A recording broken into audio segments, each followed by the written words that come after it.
Le 2 avril dernier, Donald Trump annonçait l'augmentation massive de ses nouveaux tarifs douaniers appliqués au reste du monde.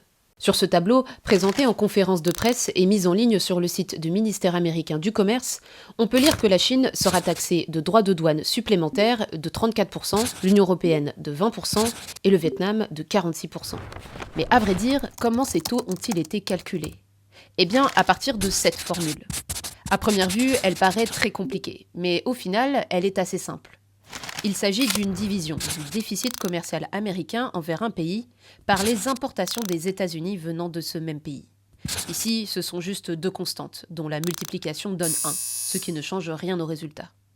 Avec tout ça, vous obtenez un chiffre qui, divisé par 2, donne le taux de douane version Trump. Autrement dit, cela signifie que si un pays exporte plus de biens aux États-Unis qu'il n'en importe, son taux de douane sera d'autant plus élevé.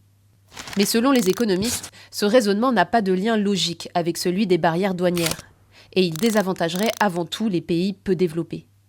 Prenons l'exemple du Lesotho. Le pays sera désormais taxé à 50%. Il s'agit pourtant d'une des plus petites économies d'Afrique australe. Ses importations depuis les États-Unis et tout autre pays sont donc logiquement assez faibles. On peut donc s'étonner que ce petit pays soit 2 fois plus taxé que la Corée du Sud, un pays nettement plus riche.